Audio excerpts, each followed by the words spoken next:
ጸና ሞትን ሳይፈራ አንተ ስላለ ከነሱ ጋራ አትፍሪ አላት። ስለምን ትፍራ አምነው ድል ነሱት ያንን መከራ። ገብርኤል ኃያል መላከ ሰላም መላከ ብስራት የምታወጣ የእግዚአብሔርን ሕዝብ ከሚነድ እሳት በልባችንም ፊት ቆመናል ባርከን ብለንም። ውሃው ሲዘልም ቢያስደነግጥም በጋኖቹ ውስጥ ቢነዋወጥም ጸንተው ዘመሮ ልጅና እናቶም አንተ ስትደርስ ከዚያ ከሳቶ። ገብርኤል ኃያል መላከ ሰላም መላከ ብስራት የምታወጣ የእግዚአብሔርን ሕዝብ ከሚነድ እሳት። እልል እልል እልል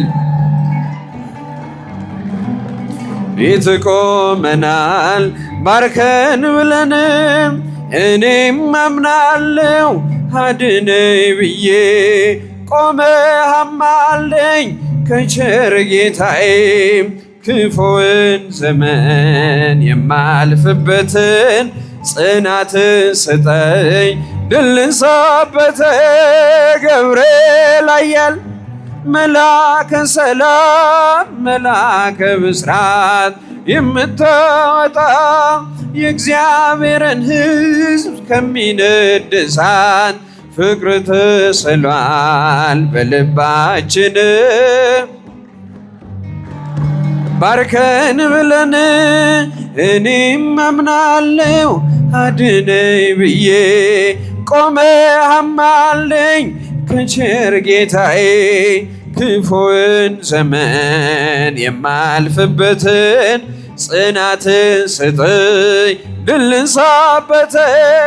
ገብርኤል ኃያል መላከ ሰላም መላከ ብስራት የምታወጣ የእግዚአብሔርን ሕዝብ ከሚነድ እሳት ፍቅር ተስሏል በልባችን ማርከን ብለን። አማን በአማን አማን በአማን አማን በአማን አማን በአማን መንግሥተ ሥላሴ ዘለዓለም መንግሥተ ሥላሴ ዘለዓለም መንግሥተ ሥላሴ ዘለዓለም መንግሥተ ሥላሴ ዘለዓለም። እውነት በእውነት እውነት በእውነት እውነት በእውነት እውነት በእውነት የሥላሴ መንግሥት ዘላለም ናት። የሥላሴ መንግሥት ዘላለም ናት። የሥላሴ መንግሥት ዘላለም ናት። የሥላሴ መንግሥት ዘላለም ናት። አማን በአማን አማን በአማን አማን በአማን አማን በአማን መንግሥተ ሥላሴ ዘለዓለም መንግሥተ ሥላሴ ዘለዓለም መንግሥተ ሥላሴ ዘለዓለም መንግሥተ ሥላሴ ዘለዓለም። ይቀበልን ይቆየን። ጨብጨብን በአንድ ላይ እንዘምራለን።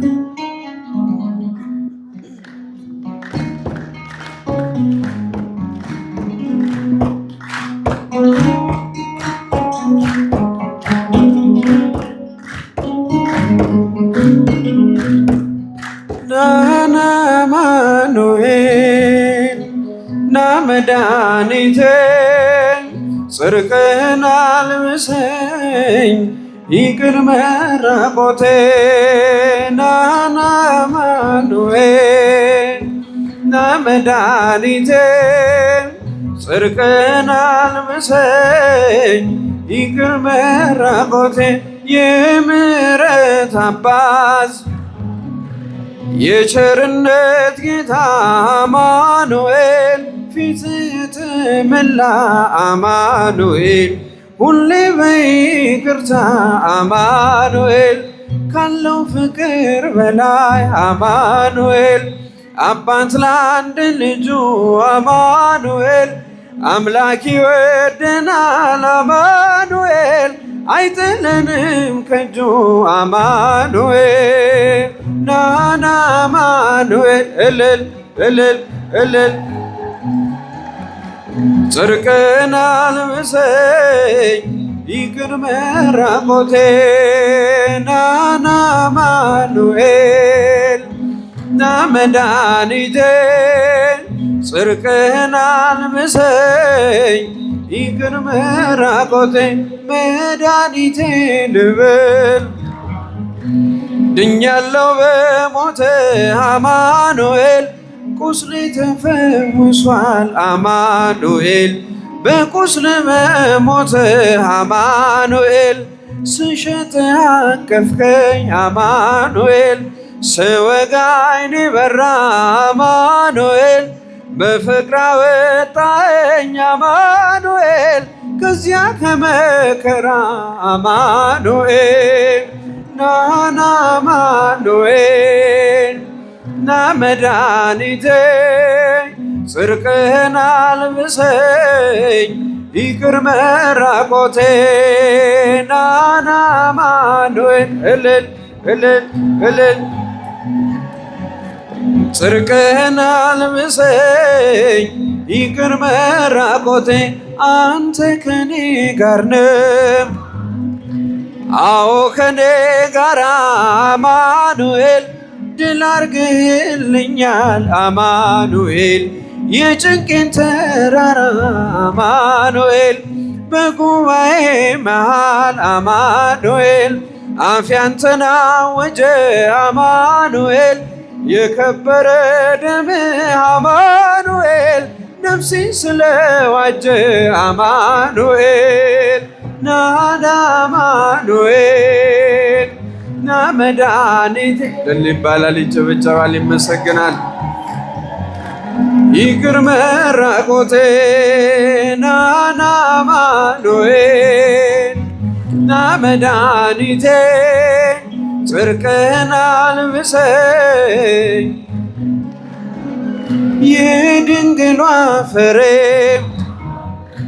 የብላቴናዋ አማኑኤል የቤቴ ምሰሶ አማኑኤል የነፍሴ ቤዛዋ አማኑኤል መሰረት ያንተነ አማኑኤል ያሳደገኝ እጅ አማኑኤል አተወኝም አንተ አማኑኤል ስለሆንኮይ ልጅ አማኑኤል ናና አማኑኤል ና መድኃኒቴ ጽድቅህን አልብሰኝ ይቅር መራቆቴ ናና አማኑኤል ና መድኃኒቴ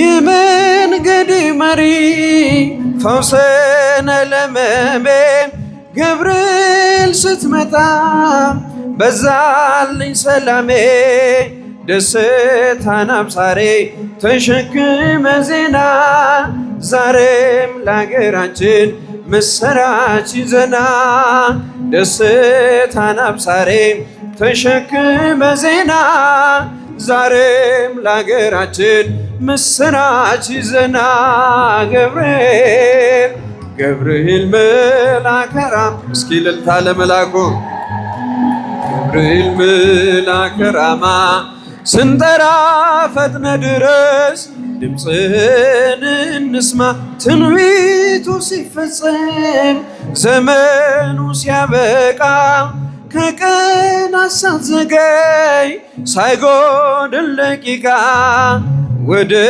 ድንግል መተን ደስታን አበሰር የአምላክን ሰው መሆን ለዓለሙ ሰብክ ወደ ድንግል መተን ደስታን አበሰር የአምላክን ሰው መሆን ለዓለሙ ሰብክ ገብርኤል ገብርኤል መልአከ ራማ ገብርኤል ገብርኤል መልአከ ራማ ስንጠራ ፈጥነ ድረስ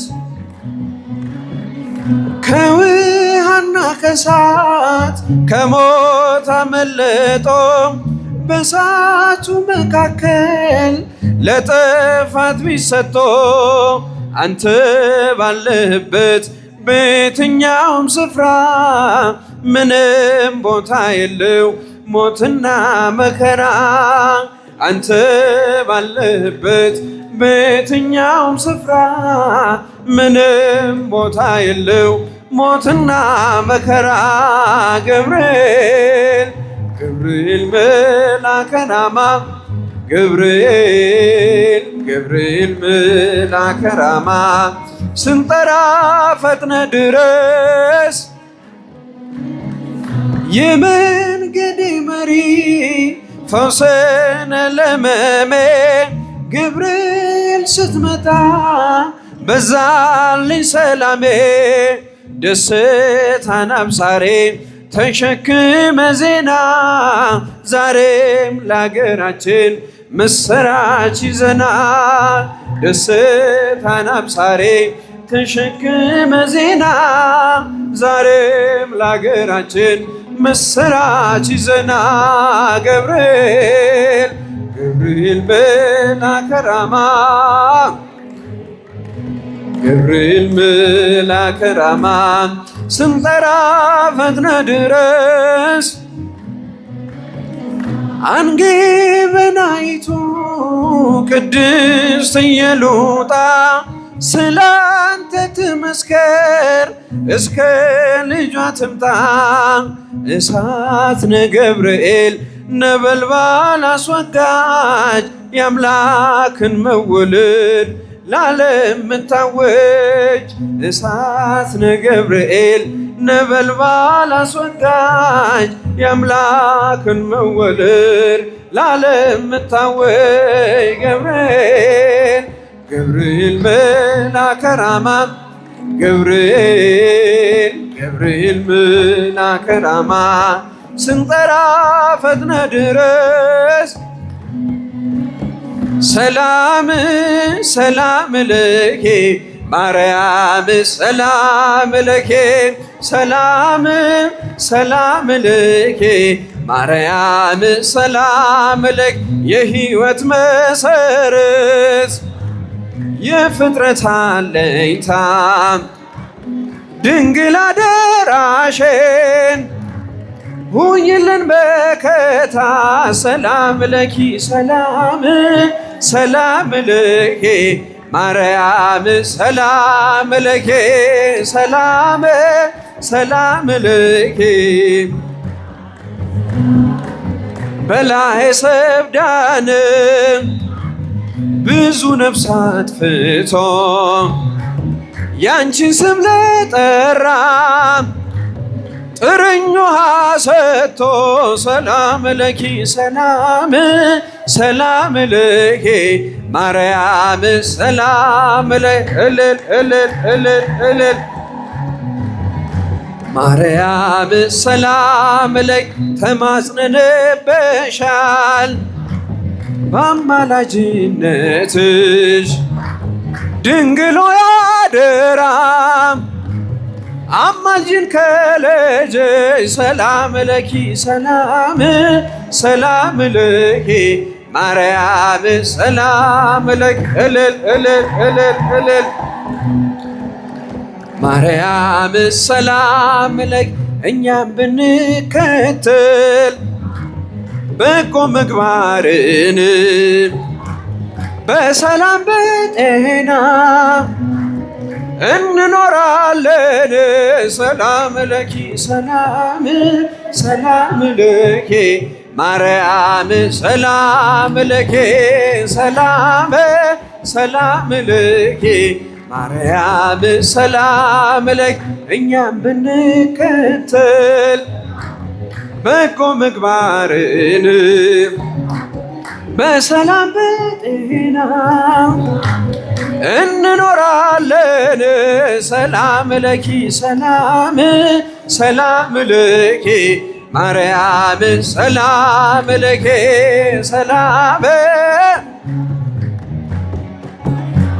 ሰላም ለኪ ሊቀ መላእክት ሊቀ መላእክት ሊቀ መላእክት ሊቀ መላእክት ሊቀ መላእክት ሊቀ መላእክት ገብርኤል ገብርኤል ገብርኤል ሊቀ መላእክት ገብርኤል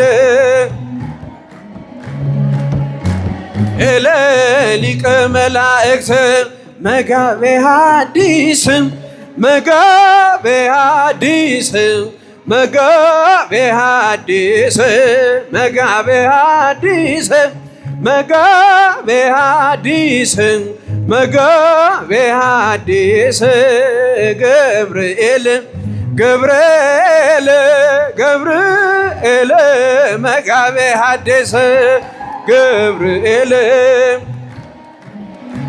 ገብርኤል መጋቤ ሐዲስ አብሳሬ ትስብእት አብሳሬ ትስብእት አብሳሬ ትስብእት አብሳሬ ትስብእት አብሳሬ ትስብእት አብሳሬ ትስብእት ገብርኤል ገብርኤል ገብርኤል አብሳሬ ትስብእት ገብርኤል ገብርኤል ገብርኤል አብሳሬ ትስብእት እንዲያስተምረን ፈቃዱ ይሁንልን። የትምህርታችን ርዕስ አርባዕቱ አፍላግ የሚል ይሆናል። አርባዕቱ አፍላግ ወደ አማርኛ ሲገለበጥ ሲተረጎም አራቱ ወንዞች ሲበሉ አርባዕቱ አፍላግ በሉ እስቲ በሉ ድምፃችሁን ከፍ አድርጉ። ሲተረጎም ምን ማለት ነው? አራቱ ወንዞች ርዕሳችን ወቅቱን ጊዜውን የጠበቀ ወቅቱን ጊዜውን ይገልጣል ብዬ ይህን ርዕስ አንስቼ ፊታችሁ ቆሜያለሁ። በዚህ ርዕስ እንማማራለን። ማን ያስተምረን? እግዚአብሔር እንዲያስተምረን ይፍቀድልን። አራቱን ወንዞች የምናገኛቸው ኦሪት ዘልደት ምዕራፍ 2 ከቁጥር 10 ጀምሮ ነው። አራቱ ወንዞች እንግዲህ ወደዚህ ወደ ታሪኩ ከመግባታችን በፊት ይህ ወቅት ይህ ጊዜ የምን ጊዜ ነው የምን ወቅት ነው ብለን ዘመኑን ጊዜውን መዳሰስ መዋጀት ያስፈልጋል።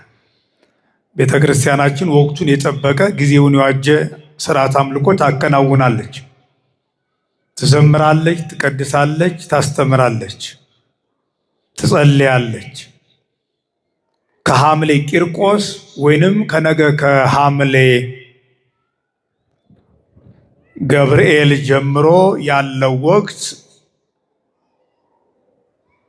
አፍላግ ወንዞች፣ አብህርት፣ ቀላያት፣ መብረቅ፣ ነጎድጓድ፣ ጠል ተብሎ ይነገራል። ምን አልኳቸው?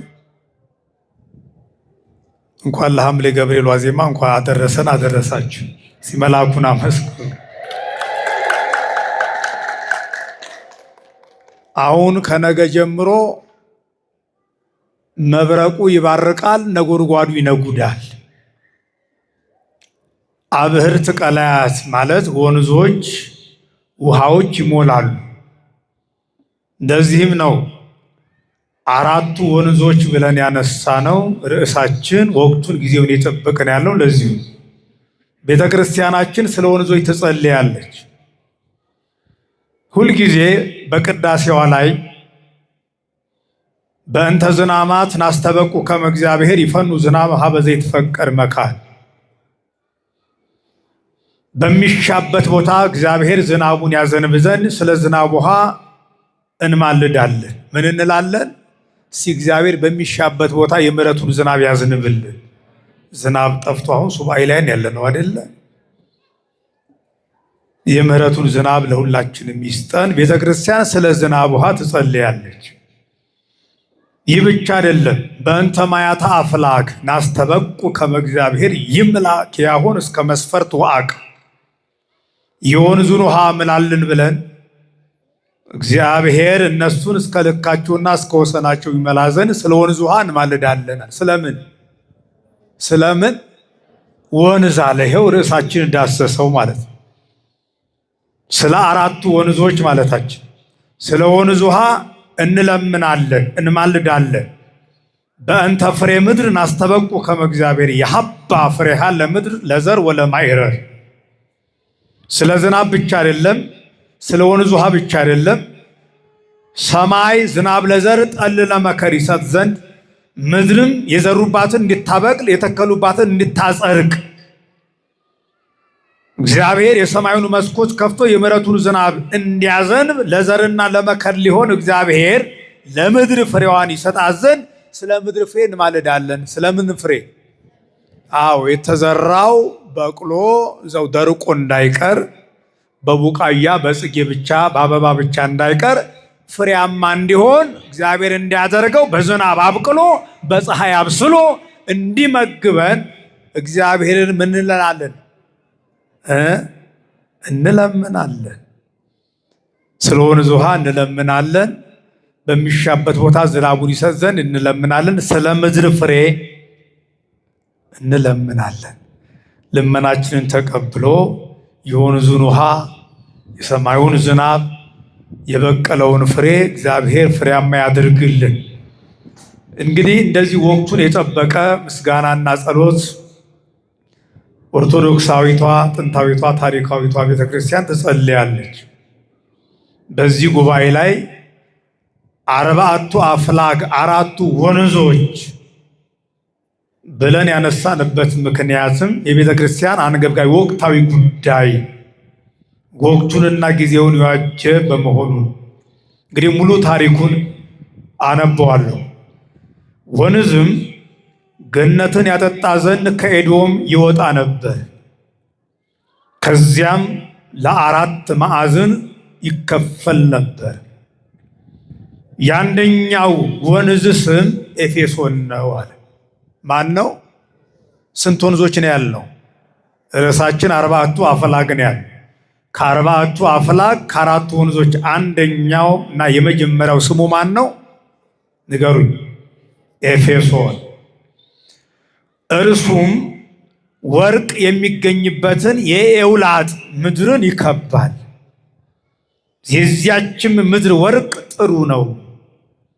በዚያም የሚያበራ ዕንቁና የሚያብረቀርቅ ዕንቁ አለ።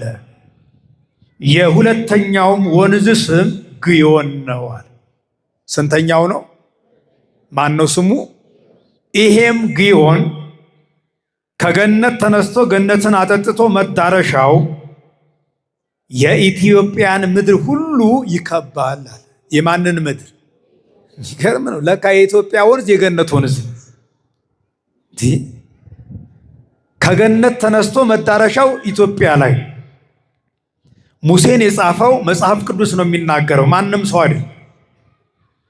ከገነት ተነስቶ ከአራቱ ወንዞች ሁለተኛው ግዮን የተባለው ግዮን መጽሐፍ ቅዱሳዊ ስሙ፣ ኢትዮጵያዊ ስሙ ማን ነው? አባይ አትሉኝ? እና ግዮን የኢትዮጵያን ምድር ሁሉ የሚከብ ነው፣ ኢትዮጵያን የሚያጠጣ ነው። የሶስተኛውም ወንዝ ስም ጤግሮስ ነው። እርሱም በአሦር ላይ የሚሄድ ነው። አራተኛውም ወንዝ ኤፍራጥስ ነው ይላል። ስንተኛው ወንዝ? እስኪ የመጀመሪያው ወንዝ፣ ሁለተኛው ወንዝ። እንዴ ይህንማ ባታውቁት ይገርመኝ ነበር። ማን ነው አልኳቸው? የማን ወንዝ ነው?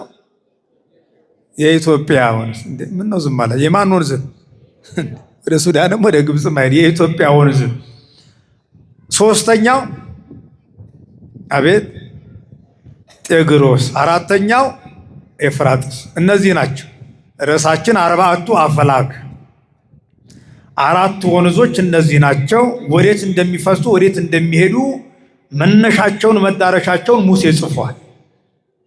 በደንብ አብራርቶ ከ14ቱ ቅዳሴያት አንደኛውን ቅዳሴ የቀደሰው ታላቁ ሊቅ በረከቱ ይደርብን ቅዱስ አትናቴዎስ ስለ አራቱ አፍላግ እንዲህ ብሎ ይመሰክርላቸዋል። ቦ ዘይወፅእ እንደውም ከፍ ብሎ ልጀምረው። ኦ ሱራፊ ህርገነ ንባ ንርአዮሙ ለውሃይስተ ብርሃን ለይሰቅይዋ ለገነት ግዮን ወኤፌሶን ጤግሮስ ወኤፍራጥስ።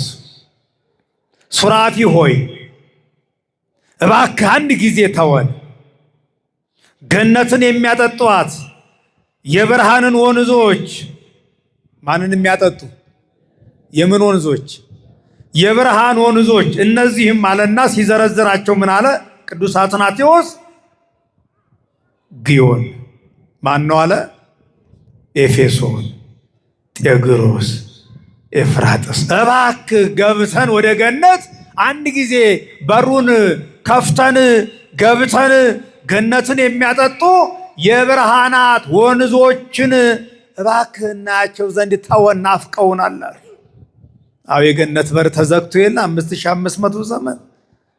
ያን ጊዜ ነው እኮ አሁን በአዳምና በሔዋን ተገብቶ ነው ቅዱስ አትናቴዎስ እባክህ ተወን፣ እነ ኤፍራጥስ እነ ግዮን እነ ጤግሮስን እናያቸው ዘንድ ከነሱም ከሚፈሰው ውሃ እንጎነጭ ዘንድ እባክህ ተወን። ቦ ዘይወፅእ ምስራቅ ወያሐውር ለምዕራብ ከመ ይስቂ ዘህየ። አንደኛው ወንዝ ከምስራቅ ወጥቶ ወደ ምዕራብ ይሄዳል። ከየት ተነስቶ ወዴት ይሄዳል? ወደ ምዕራብ። በዚያ ያለውን ያጠጣ ዘንድ። የምስራቅ ወንዝ አገልግሎቱ ለማን ነው? ለምዕራብ። ቀጠለና እንዲህ አለ ወቦ ዘይወፅእ ምዕራብ ወይሐውር ለምስራቅ ከመ ይስቂ ዘህየ። አሁን ደግሞ መነሻውን ከምዕራብ አድርጎ ወደ ምስራቅ ፊቱን አዝሮ የሚፈስ የሚሄድ የሚጓዝ ወንዝ አለ። በየት ያለውን ያጠጣ ዘንድ? በምስራቅ ያለውን። የሚገርም ነው። የምስራቅ ወንዝ ለምዕራብ፣ የምዕራብ ወንዝ ለማን? የዛሬ ወንዞች እንደምታዩት ተገድበዋል፣ ተለያይተዋል፣ መሄድ አቁመዋል። የምስራቁ ወደ ምዕራብ አይሄድም። የምዕራቡ ወንዘኛ በዛ፣ ገዳቢው በዛ እና ተመጋጋቢዎች ነበሩ እነዚህ ወንዞች። ወንዞቹ የተዘጉን ወንዞች እግዚአብሔር ይክፈትልን። ወቦ ዘይነቅም ደቡብ ወይሰወጥ ለሰሜን ከመ ይስቂ ዘህየ። ቅዱስ አትናቴዎስ ቀጠለና ከምዕራብ ወደ ምስራቅ የሚሄድ አለ፣ በዚህ ያለውን ያጠጣ ዘንድ ካለ በኋላ ከደቡብ ነቅቶ ወደ ሰሜን የሚጨመር አለ። እንደ ቅድሙ ነው። ከደቡብ ተነስቶ ወደ ሰሜን የሚሄድ አለ፣ በሰሜን ያለውን ያጠጣ ዘንድ። ወቦ ዘይፈለፍልም ሰሜን ወይሰወጥ ለደቡብ ከመ ይስቂ ዘህየ። ከሰሜን መንጭቶ ወደ ደቡብ የሚሄድ አለ፣ በዚያ ያለውን ያጠጣ ዘንድ አለ። የሰሜኑ ወንዝ የደቡቡ ነው፣ የደቡቡ የሰሜን ነው፣ የምስራቁ የምዕራብ ነው፣ የምዕራቡ የማን ነው? የምስራቅ ነው። ማንን የመሰከረው? አንድ ወንዙ ለውሃ ልማት የሚሰራ የውሃ ሚኒስቴር እንዳይመስልን። ማን ነው? ታላቁ ሊቅ ቅዱስ አትናቴዎስ በስነ ፍጥረት የተመራመረ አራቱ አፍላጋት የተገለጡለት ዓለምን ዙረው የሚያጠጡ ናቸው። መቼም ዓለም አራት ማዕዘን ያለው ምስራቅ፣ ምዕራብ፣ ሰሜን፣ ደቡብ ነው። እነዚህ ወንዞች ሁለቱ ከአንድ ተነስተው ወደ ሁለት ይሄዳሉ። ከዛ ደግሞ ተነስተው ደግሞ ወደ ሁለት ቦታ ሄደው አራቱንም ማዕዘን ያጠጣሉ። መነሻቸው ከየት ነው? ከአንድ ከዕፀ ሕይወት ስር ዓለምን ዙረው ያጠጣሉ።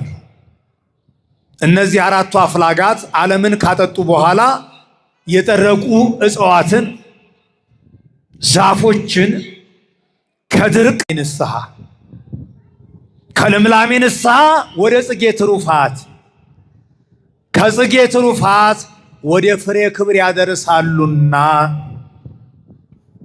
አራቱ ወንጌላውያን በአራቱ አፍላጋት ተመስለዋል። እነዛ አራቱ ወንዞች የደረቀውን ማለምለም፣ ያበበውን እንዲያብብ ማድረግ፣ ያበበውን እንዲያፈራ ማድረግ ነው አይደለ?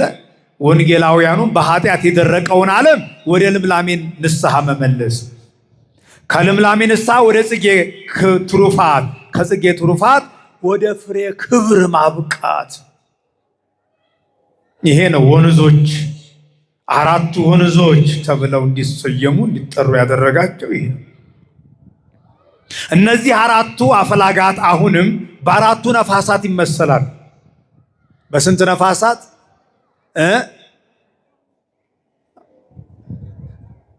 ስንት ነፋስ አለ?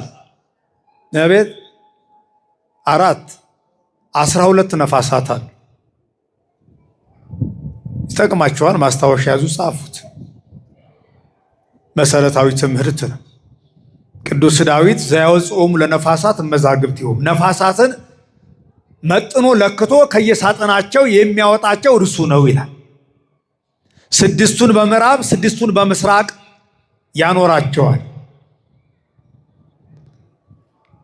ወደ ዓለም እንዲነፍሱ ሲያደርግ መጥኖ ለክቶ።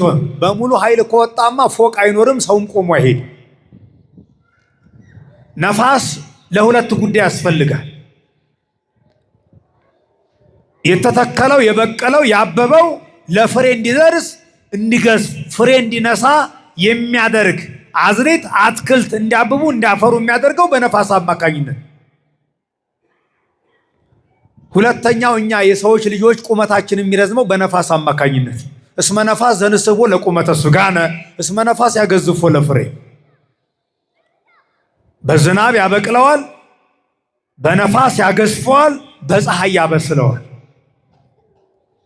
የኛም ቁመት ከዕለት ወደ ዕለት የሚረዝመው ከአራቱ ባህሪያተ ሥጋ አንደኛው እዛው ሥጋችን ውስጥ ስላለ በነፋስ አማካኝነት ቁመታችን እየረዘመ ይሄዳል። የነፋስ መግቦቱ ቁመትን መጨመር እና 12ቱ ነፋሳት ለሁለት ይከፈላሉ። የመዓት ነፋስ፣ የምህረት ነፋስ፣ ለቁጣ የሚላኩ ነፋሳት፣ ለምህረት የሚነፍሱ ነፋሳት። ለመዓት ለቁጣ የሚላኩ እርምጃ ውሰዱ ተብለው ልክ እንደ ጥቅመ ሰናዖር የአመፅ ህንፃ ካለ እሱ ለመደርመስ የሚላኩ ነፋሳት። ተራራውን ኮረብታውን ለመናድ አምባውን አፍርሰው ተራራውን ንደው ያስተካክሉታል። አንዳንድ ጊዜ ከባድ ነፋሳት ቀለል ያለ ኪሎ ካለማ ይዞ ሊሄድ ይችላል። ድንጋይ ወደ ኪስ ትንሽ ይዞ ካሄዱ ችግር። ይሄ የመዓት ነፋስ እግዚአብሔር ነፋሱን የምህረት ያድርገው፣ ዝናቡንም የምህረት ያድርግ። የመዓት ከሆነ ከባድ ማንም አይቋቋመው፣ የማንም ተከርሽ አይችልም። ማንም በኃይሉ ማንም በስልጣኑ ሊመከተው አይችልም። ለመዓት የሚላኩ 8 ነፋሳት ናቸው። ለምህረት የሚላኩ ደግሞ 4 ናቸው። ከምህረቱ ነፋስ የመዓቱ ነፋስ ስለሚበዛ ጠንቀቅ ማለት ነው። መሳሪያው ብዙ።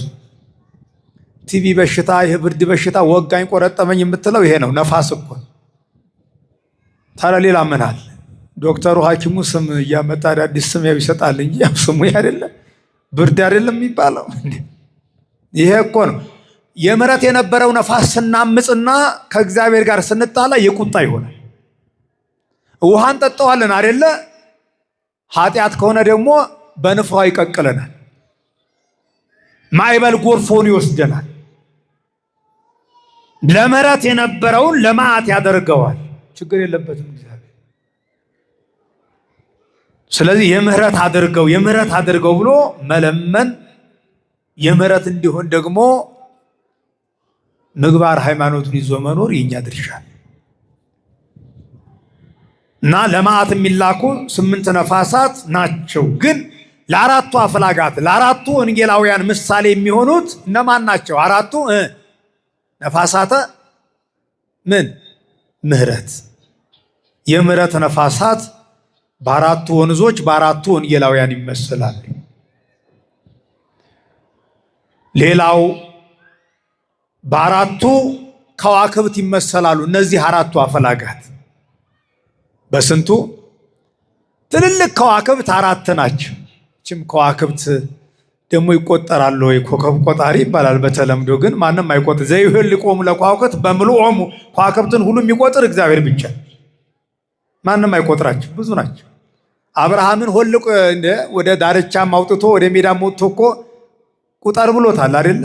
ኧረ መቁጠር አልችልም ብሏል እኮ። ያንተም ዘር እንደዚሁ ነው ይበዛል ያለው። ሲበረከቱን ያብዛልን እና ሄኖክም እንደጻፈው ፀሐይን እየተከተሉ ዓመትን ለአራት ተካፍለው ስጋዊ ምግብን የሚመግቡ አራት ታላላቅ መገብተ አውራ ወርን የሚመሩ አራት ከዋክብታል። መገብተ አውራ ስጋዊ ምግብን የሚመግቡ ናቸው። አራቱም ወንጌላውያን ዘመኑን ከአራት ተካፍለው ፀሐይ ጽድቅ ኢየሱስ ክርስቶስን ተከትለው መንፈሳዊ ምግብን ይመግባሉ። እነዚህ አራቱ አፍላጋት የተባሉት የመጀመሪያው ህልሜል ሜሌክ ይባላል። ማን ይባላል እንዴ? በሉ እንጂ አንዳንዱ ህልም ብቻ ብሎ አቆም። ህልሜል ሜሌክ በሉ እስቲ። እሺ ግዴል ምልክኤል በሉ እስቲ።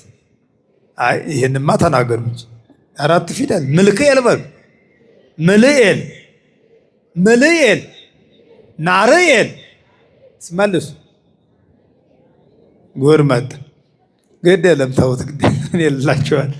ህልሜል ሜሌክ፣ ምልክኤል፣ ምልኤል፣ ናርኤል ቤተክርስቲያን ትምህርት ነው። እንስማው እንጂ ታዲያ ከበደኝ ጨነቀኝ የሚባል ነገር እኛ ካልሰማ ነው ታዲያ ከየት መጣ? አራቱ መገብተ አውራህ የሚባሉ እነዚህ ናቸው። ገጥሞን ካገኘናቸው ማንም አማራቸው እንጂ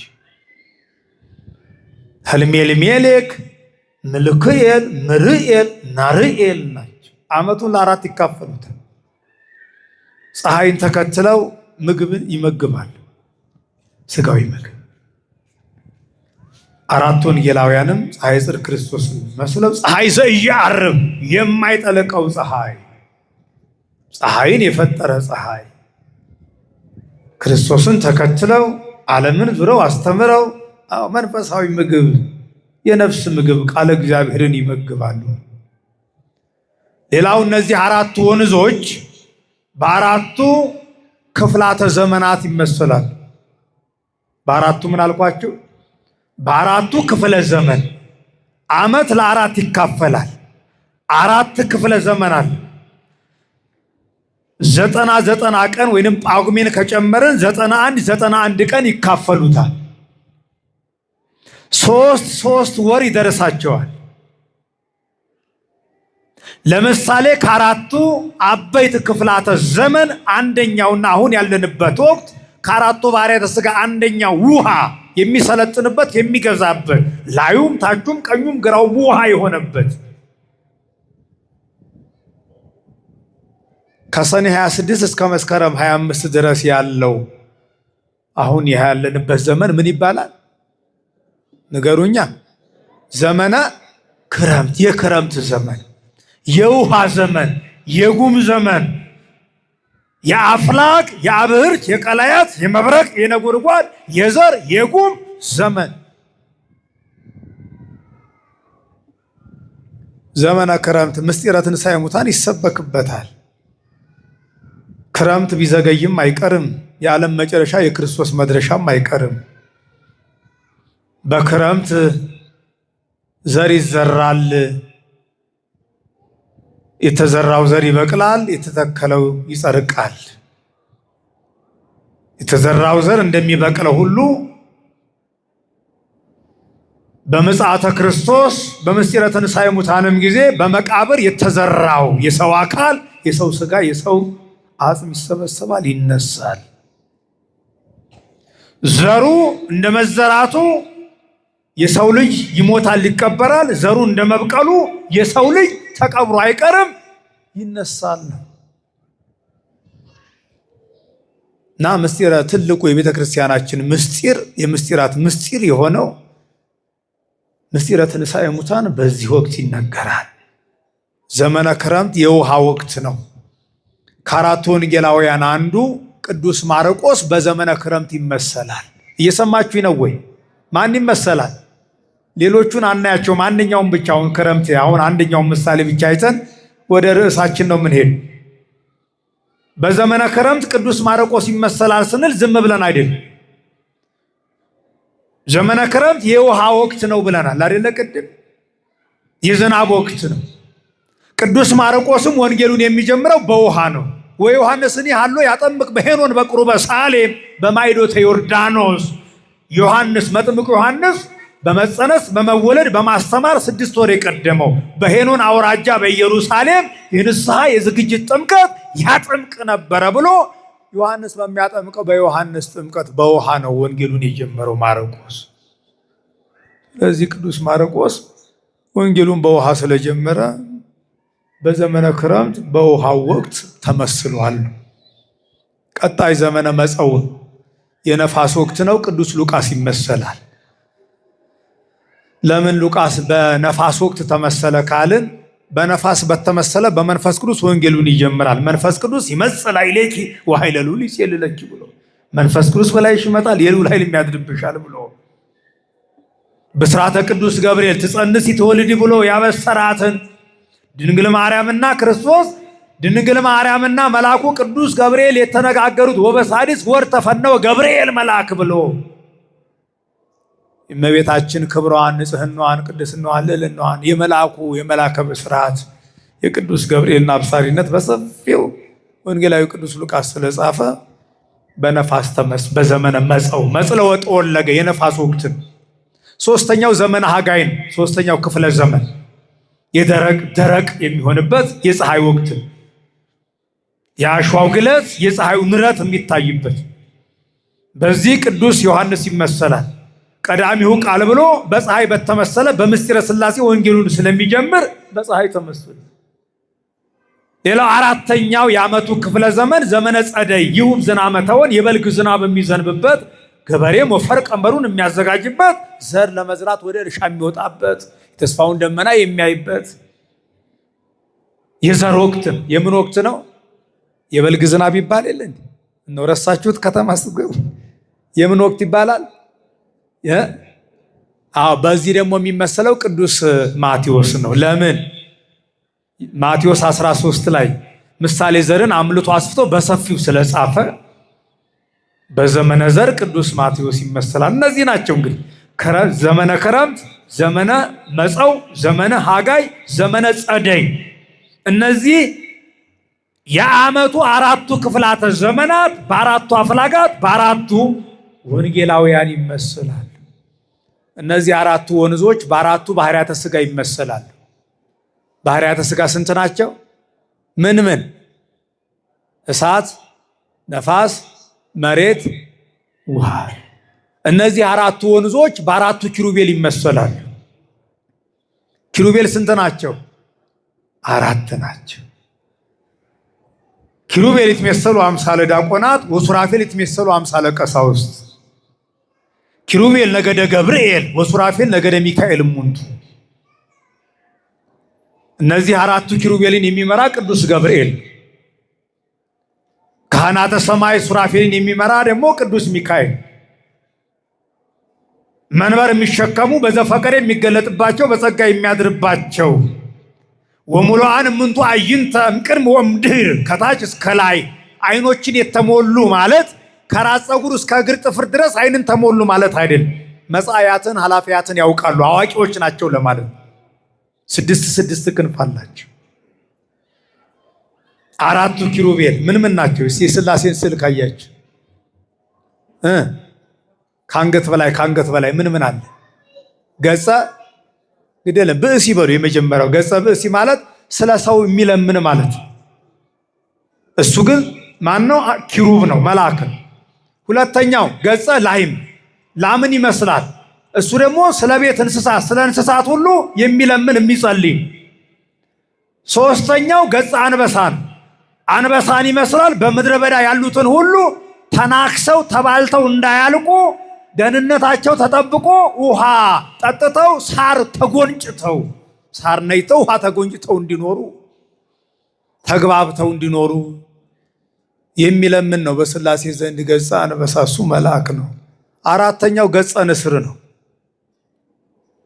አሞራን ይመስላል። ምንን ይመስላል? በሰማይ የሚኖሩ ሪግ ጎተራ የሌላቸው የሰማይ አዕዋፍን የሚጠብቅ ነው። ቤት የሌላቸው ሳር ሰብስበው በዛፍ ላይ የሚኖሩ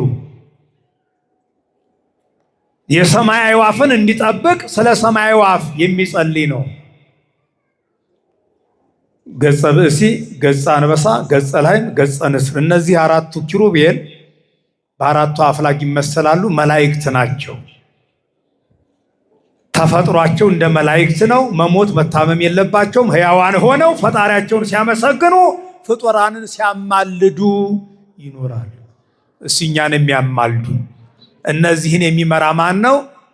ቅዱስ ገብርኤል ነው። አመስግኑት መልአኩን። እኛንም ይምራል። እነዚህ በማን ይመሰላሉ? በአራቱ አፍላጋት ይመሰላሉ። አያችሁ፣ እነዚህ አራቱ ወንዞች ምስጢራቸው ብዛቱ ይህ ብቻ አይደል። አራቱ ወንዞች የተባሉት አንደኛው ወንዝ ቴልጌል ቴልፌልሶር ነው። ሁለተኛው ወንዝ ቅዱስ ሚካኤል ነው። ሶስተኛው ወንዝ ቅዱስ ገብርኤል ነው። አራተኛው ወንዝ እግዚአብሔር ወልድ ነው። መዝሙር 45 ቁጥር 4 ላይ ፈለግ ዘይውህዝ ያስተፌስህ ሀገረ እግዚአብሔር፣ ከደጋ የወረደ ወንዝ ማን አልኳችሁ?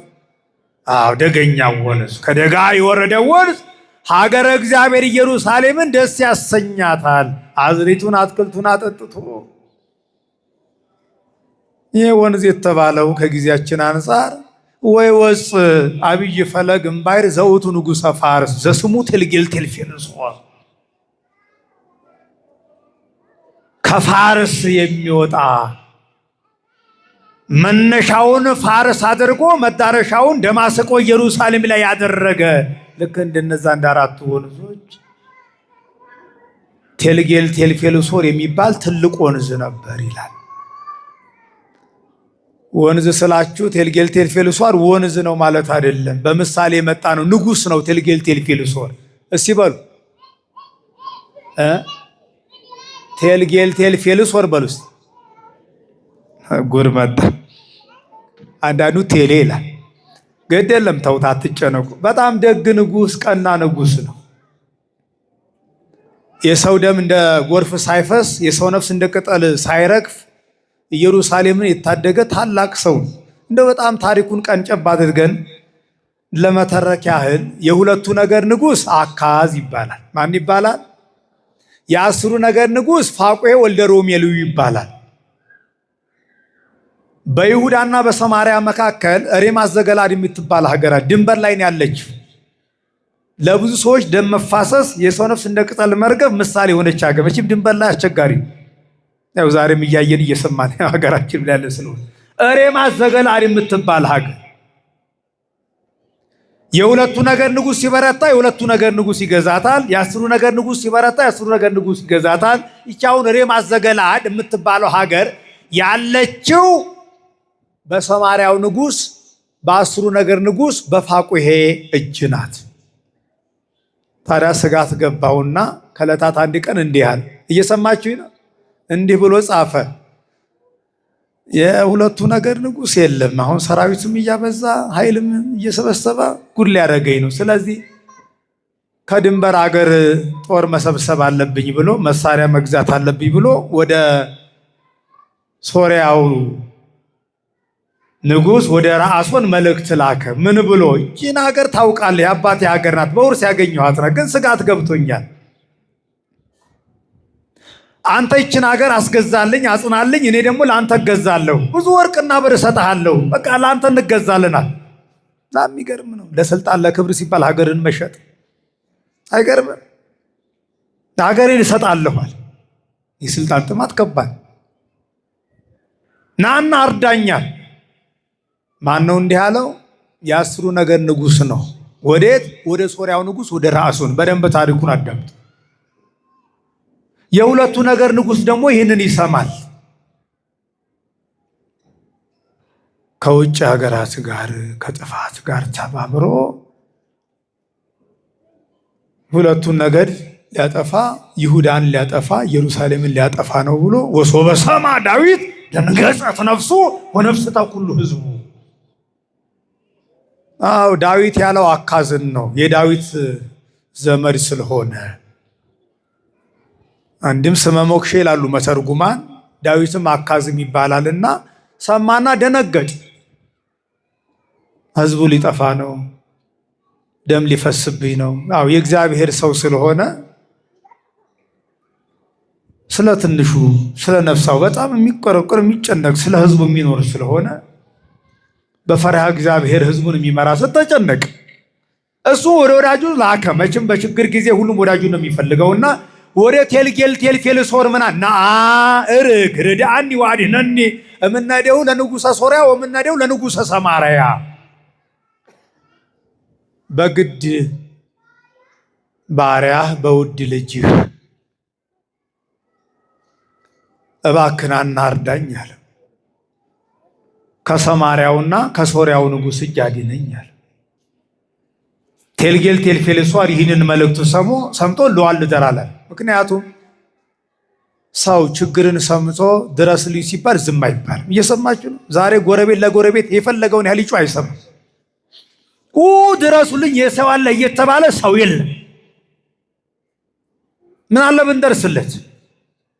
ለሰው መድኃኒቱ ሰውን እባክህ እርዳኝ ወንድሜ ዘመዴ ሲል የለም ይሩዳ ባለበስ የራስ ጉዳይ ይላል። ነገ እሱ ላይ ይመጣ እንርዳን። እግዚአብሔር ይረዳናል። የሚረዳ ሰው ያዘጋጃል። ናና እርዳኛል። ወዲያውኑ ደማስቆ ገብቶ አደረ። ቴልጌልቴልፌልሶር ወርዳ ተከላከል አለ፣ እርምጃ ውሰድ አለ። እንግዲህ ትእዛዝ አወጣ።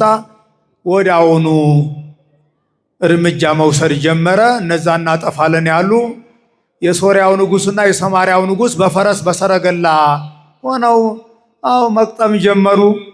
በግፍ ስለነበረ በኃይል ስለነበረ እንገላለን ብለው እናጠፋለን ብለው ደም እናፈሳለን ብለው ነበር የመጡት። ወዲያውኑ አጠፋለሁ ያለው ከሰው ሀገር በገንዘብ ተገዝቶ የመጣው ረአሶን በጠመንጃ ተደብድቦ እዛው ግንባር ላይ ወደቀ ይላል። እግዚአብሔር ከዚህ ያድነን። የሰማርያው ንጉሥ ፋቁሔም እዛው ግንባር ላይ ቆስሎ ሀገሩ ገብቶ ሞተ ነው የሚለው። ወገኖች እናጠፋለን ሲባል መጥፋትም አለ። እየሰማችሁ ነው። እንዲያረጋለሁ ነው እኛ ነገር ዛቸው እንዴ መሆንም እንኳን ገላለሁ ደምን እጠጣዋለሁ ነው ዛሬ አስቸጋሪው። አንተም ላይስ ቢደርስብስ? አንተ ላይስ ቢመጣስ? ስለዚህ መሃል ላይ ገብቶ በጎውን መልካሙን ነገር ማድረግ ሰላምን መፍጠር ነው እንጂ ተደርቦ አጠፋለሁ ብሎ መጣ፣ ጠፍቶ ቀረ። እግዚአብሔር ከዚህ ይሰውረን። ደገኛ ወንዝ ቴልጌልቴልፌልሶር ኢየሩሳሌምን ታደገ። ቴልጌልቴልፌልሶር ደግ ንጉሥ በወንዝ ተመስሏል። ሁለተኛ ወንዝ የተባለው ቅዱስ ሚካኤል ነው። መጋቤ ብሉይ ግማሽ ሚሊየን 600,000 ሕዝብ ጠላት ገሎ ባሕር ከፍሎ ደመና ጋርዶ ባሕር ኤርትራን ከፍሎ ቆላታ ሐራሴቦንን አቆራርጦ ፈለገ ኤርትራን ከፍሎ ራሱ ፈለግ የተባለው ወንዝ የተባለው መልአክ ወንዙን ከፍሎ ወንዝ ከላይ ነው የሚፈሰው። የመልአኩም ተፈጥሮ ከላይ ነው፣ ከሰማይ ነው ጅረት የሚፈሰው። ተፈጥሯቸው ከሰማይ፣ የመላእክት ፍሰት ከሰማይ። ያስተፌስ ሀገረ እግዚአብሔር የእግዚአብሔርን ሀገር ኢየሩሳሌምን ደስ ያሰኛታል ማለት ሕዝቅያስን አድኖ ሰናክሬምን አጥፍቶ 185,000 ወታደር በሰይፉ ቀጥቶ ፈለገ ለኪሶን ላይ ኢየሩሳሌምን ደስ ያሰኛታል። አለፈው ሐምሌ 12 የተተረከው ታሪክ ነው። ስንክሳሩ ይህንን የሚነግረን ሲመላኩ ለሁላችንም ይድረስልን። ሶስተኛ ወንዝ የተባለው በነገው ዕለት የምናከብረው መጋቤ ሐዲስ አብሳረ ትስብእት መልአከ ሰላም የእግዚአብሔር ባለሟል አናንያ አዛርያ ሚሳኤልን ያዳነ ነገ ደግሞ እናትና ልጅ ቂርቆስና ኢየሉጣን ከእሳቱ ውስጥ ያወጣ የታደገ መልአኩ ቅዱስ ገብርኤል ነው። አመስግኑት። መልአኩ የእግዚአብሔርን ሀገር ደስ ያሰኛታል። ድንግል ማርያም ናት ሀገር የተባለች። የነቢያት ሀገረ ትንቢት፣ የሐዋርያት ሀገረ ስብከት። አንቲ ውእቱ መንፈሳዊት ሀገር ንጽሕት ጸምር ዘሐረያ አማኑኤል ጸባኦት። ቅዱስ ያሬድ የጌዲዮን ግምጃ መንፈሳዊት የእግዚአብሔር ሀገር አማኑኤል ጸባኦት፣ ለልብሰተ ሥጋ የመረጠሽ ለእናትነት ያከበረሽ ያዘጋጀሽ፣ ንጻ ጠባይ ያላደፈብሽ መርገም ያልወደቀብሽ፣ ጽኒት በድንግልና ስርጉት በቅድስና የእግዚአብሔር ሀገር። አዎ ገብርኤል አስደሰተሽ ማለት ተፈስሂ ተፈስሂ ተፈስሂ እያለ ምልዕተ ጸጋ ደስ ይበልሽ እያለ ከሴቶች ሁሉ ተለይተሽ አንቺ ምን ያለሽ ነሽ? የተባረክሽ ነሽ ብሎ መልአኩ ቅዱስ ገብርኤል ድንግል ማርያምን አወደሳት። አወድሷት እናንተማ ታዲያ እንደ መልአኩ አመሰገናት። አዎ የእግዚአብሔርን ሀገር ደስ ያሰኛል ማለት ትጸንሲ ትወልጃለሽ ትጸንሻለሽ ብሎ ማብሰሩን መልአኩ ቅዱስ ገብርኤል አከበራት ነው፣ አመሰገናት ነው። ሌላው አራተኛው ወንዝ ፈለግ ዘይውህዝ የተባለው ኢየሱስ ክርስቶስ ነው። እየሰማችሁኝ ነው? ወንዝ የተባለው ወልደ አብ በመለኮቱ ወልደ ማርያም በትስብእቱ ወንዙ ከላይ እንደሚወርድ ሁሉ ወረደ ወመጽአ ለአድኅኖ፣ እኛን ለማዳን ከሰማይ ወረደ፣ ከድንግል ማርያም ተወለደ፣ ሰው ሆኖ ሰው አደረገን። ክብር ምስጋና ይገባው መድኃኔዓለም። አገሩን ደስ ያሰኛል። ሀገር የተባልነው እኛ ነን። የእግዚአብሔር ሀገሮች ነን። ደስ ይበላችሁ ምእመናን፣ የእግዚአብሔር ሀገሮች። ሀገራችን በሰማይ፣ እኛ ራሳችን የእግዚአብሔር ሀገሮች ነን። ሀገሩን ያስደስታል። አላስደሰተንም እንዴ? በጥምቀቱ በስቅለቱ በሞቱ በትንሣኤው አላስደሰተንም? ስጋውን ደሙን ሀብቱን ጸጋውን ስሌቱን ሰጥቶ አላስደሰተንም እንዴ? ክብር ምስጋና ይግባው። አስደስቶናል። ከመከራ ወደ እረፍት መልሶናል። ከሞት ወደ ሕይወት ከሲኦል ወደ ገነት አግብቶናል። ወደ ቀደመ ክብራችን ወደ ቀደመ ሀገራችን ማይረጋችን መልሶናል። ያስተፌስ ሀገረ እግዚአብሔር ማለት ይሄ እኮ ነው። ቅዱስ ዳዊት መጠቅለያና አጽንዖት እነዚህን የአራቱን ወንዞች አሁንም ሲገልጥና ሲያመጣ መዝሙር 64 ቁጥር 9 ላይ ፈለገ እግዚአብሔር ምሉእ ማያተ አለ። የእግዚአብሔር ወንዝ ውሃዎችን የተሞላ ነዋል። የማን ወንዝ? ወንዙ ሁሉ የማን ነው? ተራራው ሸንተረሩ የማን ነው? የከሊ አይደለም፣ የከሊት አይደለም። የማን ነው? ወንዙ የወንዘኞች አይደለም፣ የእግዚአብሔር። የእግዚአብሔር ወንዝ የእግዚአብሔርን ውሃ የተሞላ ነው። ወንዙም የእግዚአብሔር ነው፣ ውሃውም የእግዚአብሔር። ከላይ ከፍ ብሎ ምን አለ? ሐወስካ ለምድር ወአርዌካ፣ ኢየሩሳሌምን በሰባ ዘመን ጎበኛሃት። ወአርዌካ፣ አዝሪቱን አትክልቱን ዝናቡን ሰጠህ አረካሃት። ወአብዛይኮ ለብዕለ፣ አዝሪቱን አትክልቱን ሰጠሃት። ፈለገ እግዚአብሔር ምሉእ ማያተ፣ እግዚአብሔር የፈጠራቸው 16ቱ ነቢያተ እስራኤል ውስተ አፍላገ ባቢሎን ህየነበኖ በከይነ ሶበ ተዘከርንሃ ለጽዮን ውስተ ኳሃቲሃ ዚናቲነ ሰቀልናው። በዛ በባህር ሰባቤር ወንዞች ሳሉ፣ ወንዞቹ በወንዞች ሳሉ ኢየሩሳሌምን ባሰብናት ጊዜ አለቀስናል። በወንዞቹ ያሉ ወንዞች ናቸው። የወንዞች ወንዞች ናቸው። እግዚአብሔር የፈጠራቸው ነቢያተ እስራኤል ትንቢትን፣ ካህናተ እስራኤል ትምህርትን የተሞሉ ናቸው። የእግዚአብሔር ወንዝ ውሃን የተሞላ ነው። እስራኤላውያን ጥቃቅን ስደታቸው ብዙ ነው። ለትምህርት የሚሆነው ግን 3 ጊዜ ተሰደዋል። በጦር አንደበት በፈረስ አንገት ተማርከው ሄደዋል፣ ወርደዋል። ኃጢአት በደል ሲበዛ መማረክ ይመጣል፣ ስደት ይመጣል። እግዚአብሔርን ሲፈታተኑ አላዊ ንጉሥ ይመጣና ማርኳቸው ይሄዳል። እንደነ ናቡዛርዳን እንደነ ናቡከደነጾር እንደነ ኢየሩሳሌምን ያጠፋ ስለ ኪሩብ በቆመበት ስለ ፀሐይ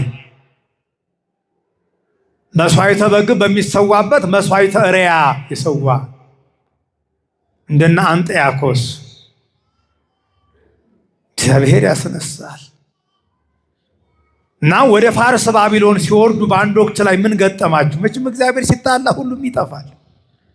ወቅቱን ጠብቆ ይዘንብ የነበረው ዝናብ ቀጣል። የሚታይ የሚዳሰስ የሚበላ እሸት የለ ምን የለ፣ ወንዙ ሁሉ ደረቀ፣ አሸዋ ብቻ ሆነ።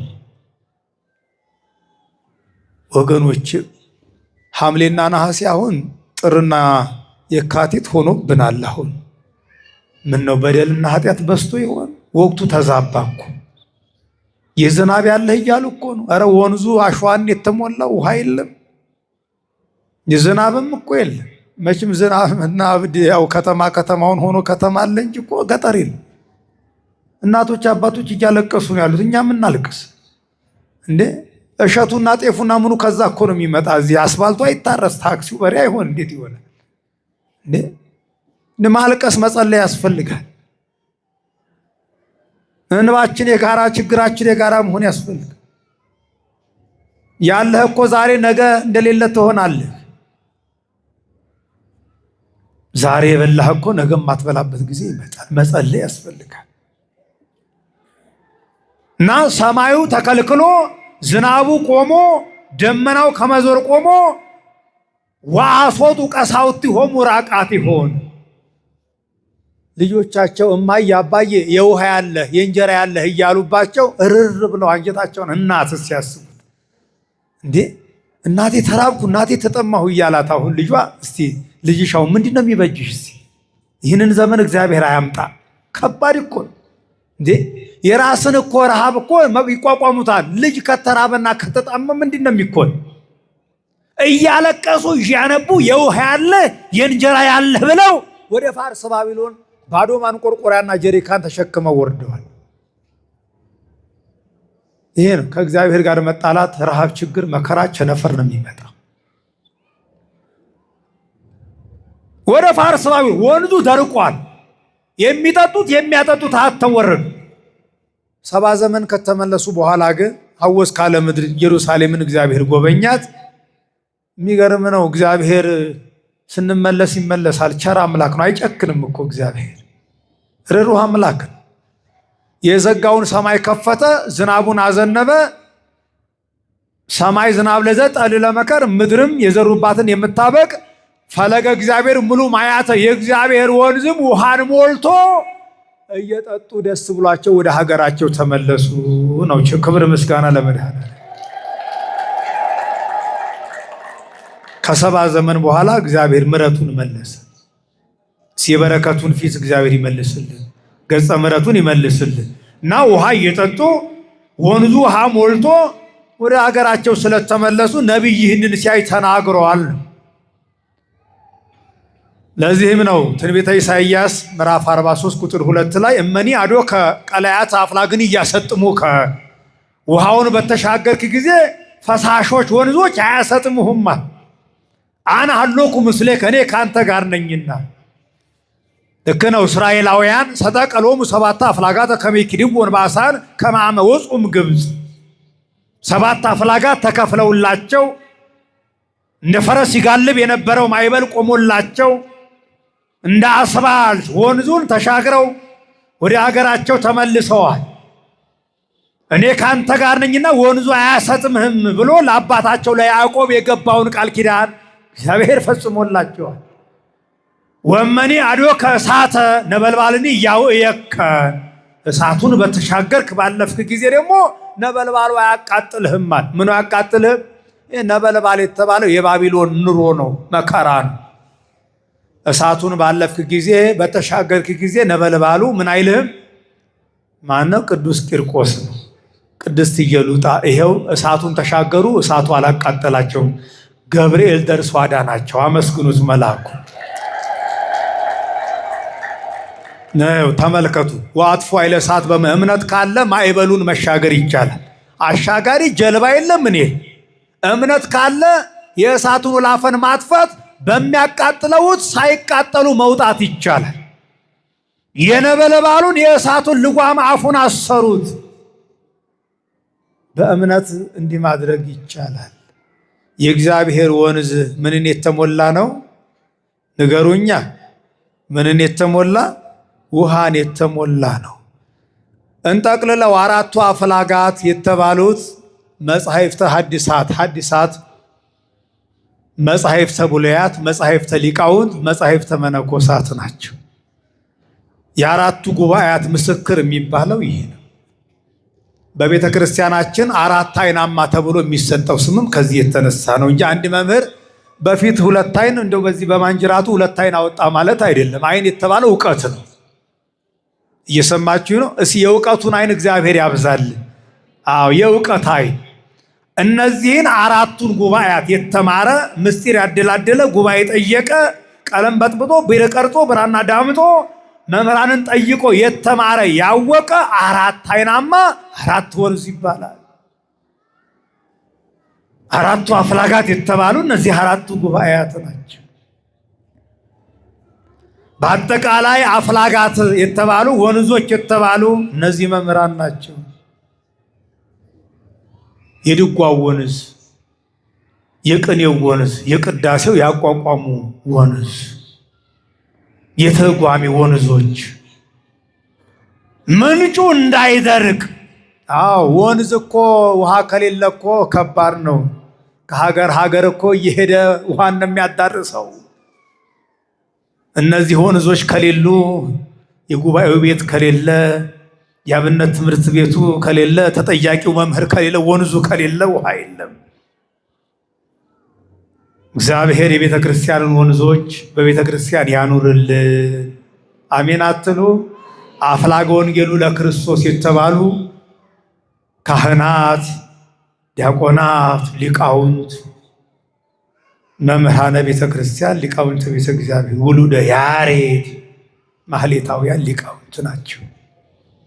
ምዕመናን እኛም የእግዚአብሔር ወንዞች ነን። የመጨረሻ መልእክታችን ይሄ። የማን ወንዞች ነን? ንገሩኝ። የገፈርሳ እንትኗ የኮተቤ ምን እንዳትሉኝ። የእግዚአብሔር ወንዞች ነን። የማን ወንዞች? ንገሩኝ እንጂ በደምብ። የእግዚአብሔር ወንዞች ነን። የእግዚአብሔር ወንዝ ምንን የተሞላ ነው? ውሃን የተሞላ። እኛ የእግዚአብሔር ወንዞች ከሆኑን ታዲያ ምን ይሆን የተሞላ? እስቲ አንደበታችን ምን ይሆን የተሞላ? ወንዝ አይደለ እሱ? ጅረት አይደለ? ምን ይሆን የተሞላው? መርገም ይሆን ወይንስ በረከት? ሐሜት ሽንገላን ይሆን ወይንስ ደግሞ እውነትን? ጆሮአችን ወንዝ ነው። በሁለት ጆሮአችን ዛሬ ምን ይሆን የሞላው ወገኖች? በጎ የምስራች ይሆን? መጥፎ ነገር ይሆን? የምንሰማው የምናሰማው ምን ይሆን? እጃችን ወንዝ ነው። እግራችን ወንዝ ነው። አእምሯችን፣ ጭንቅላታችን ወንዝ ነው። ምን ይሆን በጭንቅላታችን በአእምሯችን የሚፈሰው? የምን ጅረት ይሆን? የነገር ይሆን? የክፋት ይሆን?